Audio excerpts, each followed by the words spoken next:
And now, part 2 of As the World Turns. What do you want now? The other day, I asked you to help me get Paul. My answer is still no. Well, you'll change your tune when you hear what I have to say. Meet me tonight at 7:30. I can't. I'm having dinner with my husband. No, you're not. You're going to meet me tonight at 7:30 at Tonio Reyes' apartment. At Tonio's? You have lost your mind. Do you forget that Tonio is on my payroll? I've arranged for him and his perky little wife to be out for the evening. Darling, Tonio has openly threatened to tell John that you've been in contact with me. So if you trust Tonio, trust again. I do not trust him with everything, Lucinda. I did not tell him who I was meeting. Now, the key will be under the mat. Meet me tonight, Lucinda, 7:30 or else.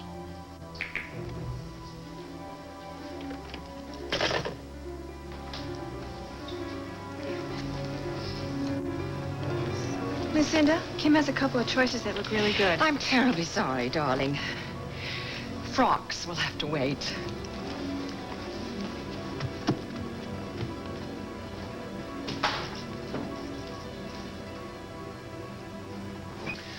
My domestic problems. How did Lila's opening go?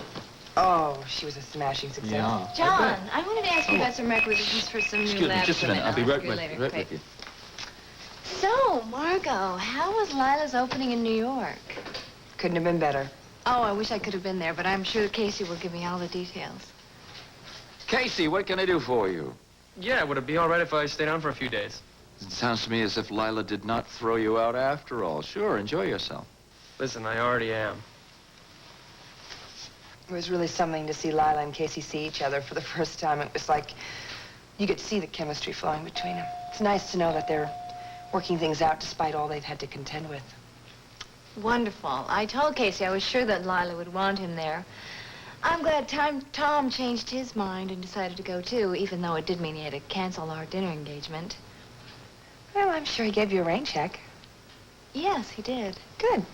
Why don't you tell John that I'll catch up with him later, okay? Okay. Yeah. All right, Casey. Take care of yourself. That was Casey on the phone wanting a little bit more time off. Sounds like he and Lyla are back at it hot and heavy. How about that? I think that's great. That is the best news. Yeah? Yeah. I hear Tom went to New York. That's not just good news. Let's not talk about that. All right, okay. By the way, I think you did the right thing in filing for divorce. Oh? Yes, I think Hal Munson gets the fatherly seal of approval. I think he's real people. Oh, You did good. Wait up. Tom, really, not now. I gotta get back to the station, okay? Bye. Bye. You don't give it a rest, do you? Never.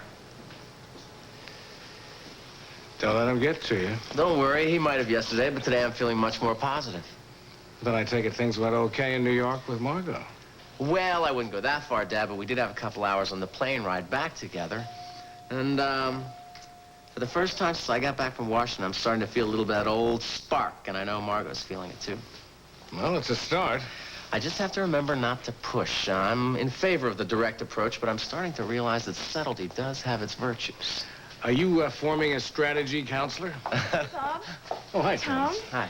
John just told me you were back. I thought maybe one evening soon I could collect on that rain check you gave me.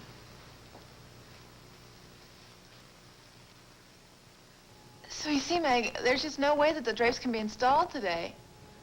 Well, could you make it look like something's been done downstairs? Anything. I don't care what. Meg, why do you suddenly want the decorating finished so quickly? Is Tonio pressuring you? Meg? Uh, You here somewhere? I'm up here. Shannon, please don't say anything to Tony about this, okay? Please. Oh. Hi. What are you doing home so early? Did your classes let out? Or... Well... Hello, Shannon. Hi. I thought you weren't coming with your workers until later today. Oh, well, Meg and I were just talking about the plans for the bedroom.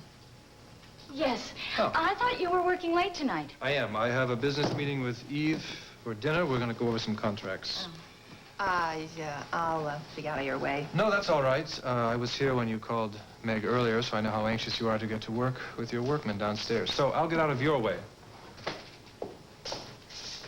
Meg, what's going on? I can't tell you. Please don't ask me, okay? Please, just don't ask. Meg, could you take my blazer to the cleaners for me, please? Of course, darling. You know, Meg, I was thinking about getting Duncan something like this. Did Tonio buy this in Oakdale? No. No, he got it in London when he was working for Mrs. Walsh.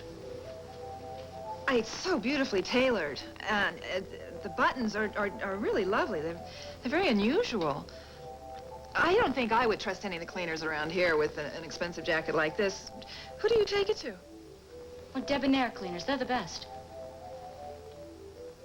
Well, I just don't know what else you want us to do, McKechnie. The Australian authorities are keeping us abreast on the manhunt for Simon and Gerald. Aye, and knowing how efficient you are, you'll probably discover they're here about the same time you find my corpse full of snake venom, just like the rest of their former employees. I don't know. There's nothing certain says Geraldine and Simon are coming back here. Aye, just as there's nothing as certain as you know that Stenbeck is in town, but he is. You know, you keep saying that, but you can't give us any proof.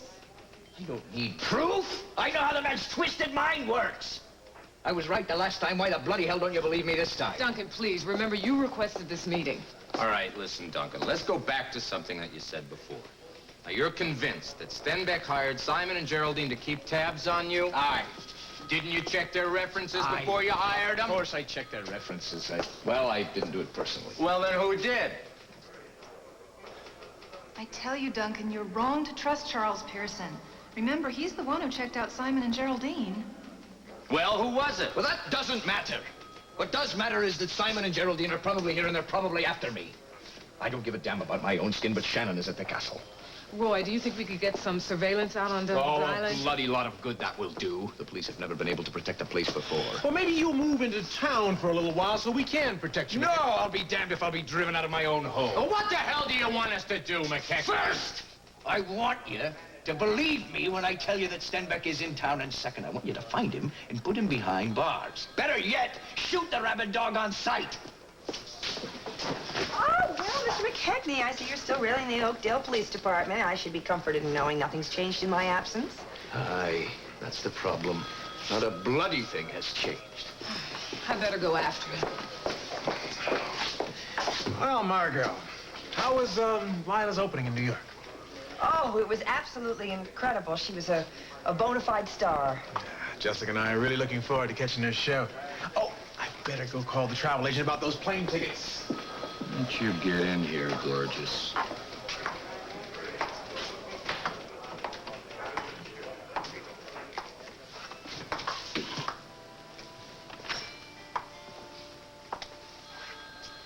Oh, God, I missed you.